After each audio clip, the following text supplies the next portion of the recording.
Hey everybody, Arnaldo Hoffman here. A lot of you have already seen my console, but I've actually changed things around again. I wasn't really too happy with the performance of this all-in-one computer. And then I always thought, okay, what happens if there's a problem and I need a quick backup?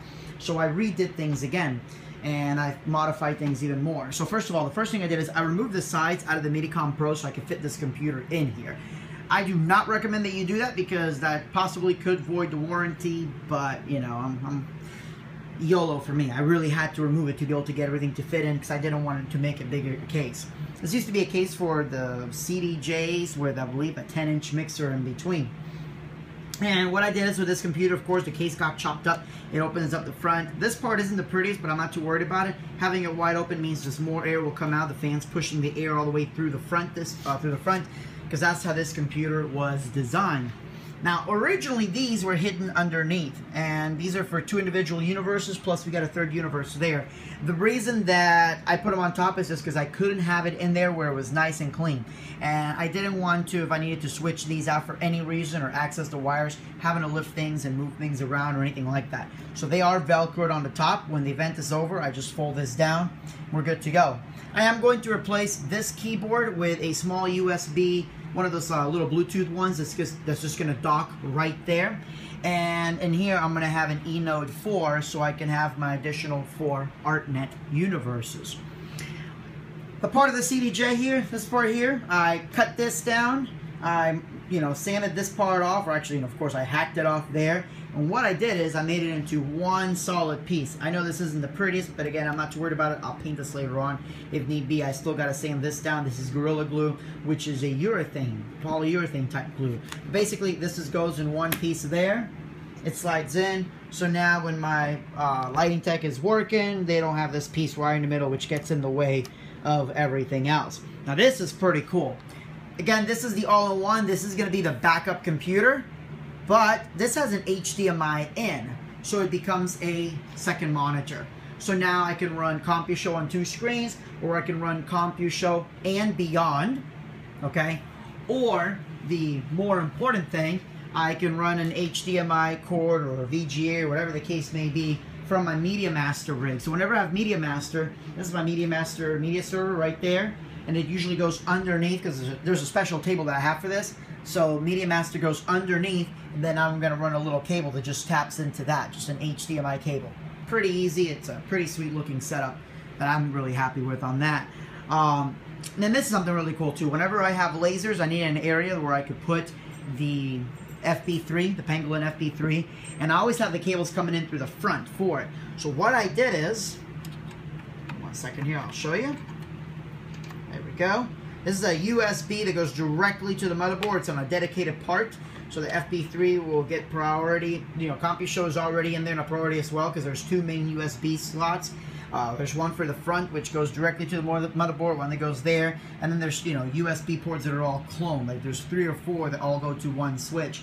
So those 3 or 4, it's what's controlled, or what the Medicon, the mouse and keyboard are all hooked up to. So yeah, that's what I've been working on. This does fold nice and neat. So basically what I will do is, let's shut this down for a second. You know, the one thing about Windows 8 that I do like is that it does shut down much faster than Windows 7. So here's Windows 8, and I just shut it down just by pushing that button there. Computer's off.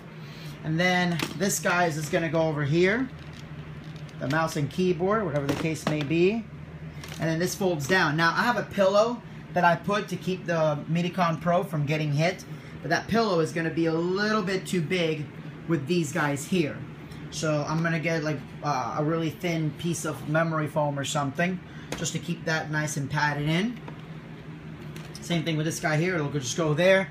Then the keyboard and mouse will sit on top. Now, of course, the keyboard's only temporary because I'm going to switch to a USB one. And I decided that after I was looking at the eNode 4 and where I was going to put it. Another nice thing about this particular monitor is that this tilts back and forth. This one does not, but I have enough clearance because of the top of the case. If you look at the case, there's quite a bit of clearance there. But I got 2 or 3 inches, so I know this is an older monitor. I know there's newer ones, but you know what? This thing works great, and I love the wide resolution. But basically, what I'm going to do is I'm going to take this guy here. There's a small VESA mount, which is about this thick. It's a swivel mount, so then I can tilt this one just like that too. I looked at doing the touchscreen, but honestly, the way that my staff works, the way that I work, I don't want to do touchscreen. Nobody would use it enough, and then it would just turn into a nasty, smudgety mess, rather. But yeah, that's it. So what we've got here is, again, we've got the Minicom Pro. We've got 8 motorized faders times 16 pages. Okay. We've got 32 buttons times 16. But these 4 Q buttons allow me to do even more. So basically, M1 means that all these buttons have their own channel. M2, own channel. M3, own channel. M4, own channel. Then page 2, M1, 2, 3, 4 times 32. That's 2,048 MIDI notes. That's way more than what I need. This here CompuShow doesn't usually take advantage of command line prompt like a Hog board would do or anything like that. So I actually have these so you can dial in color. You can call in all your lights, turn them up if you need to, whatever the case may be. I have these as shortcut buttons. These are programming buttons. So like when I go here, I can actually open up the current scene, start editing the stuff. And then when I'm done, I save it, I go back to the Freaks, and then now this also controls the Freaks as well. So one of the nice things about CompuShow is that I have virtual selectors. So I could have, like, for example, this button here makes these wheels control speed, phase, multi, and strobe. Then over here, it controls RGBW or UV, whichever one that may be. The multi-wheel is I have assigned, I have 3 shortcut keys, and I've kind of engraved them on there. And we have size, gobo, prism, and then just bank delete, meaning it just clears that out. So when I hit size, this controls the sizing of the fixture. When I hit gobo, this controls the gobo speed, or I can bring it back down or push it, to reset it. When I hit prism, it turns on my prism on that particular light. If I want to change it to a different one, like let's say I have my first set of moving heads, prism on. Or if I need to take it off, then I shut that off, or I can exit out. Then I go into my mover 2, and I can have gobo rotation, and then bring it down. Then these actually deleted the playback functions. I use these to recall the individual page, and then I have shutter and strobe because as far as the playback buttons, I use these, and then I just have the fader. Page 1 for the faders is for the dim. Page 2 would be for the speed, so they actually be right in the middle.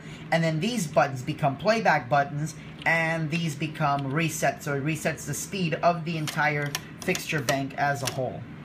So that's how I have it set. Thank you guys so much for watching. Oh, and this computer, the button used to be on the top. I got rid of the button, and now it's this one because I wanted a big red button. Once the computer turns on, it does not shut off even if you hold that down. So that was disabled from BIOS. So you can hold it down, you can slam it. You cannot shut it off unless you manually go in there and shut it down with a click of a mouse. So there's no accidental shut off. Same thing with this one because one time I accidentally did touch the reset button, and that was a fun disaster. So again, thank you guys for watching. If you have any questions, leave them on a comment below. Good night. God bless.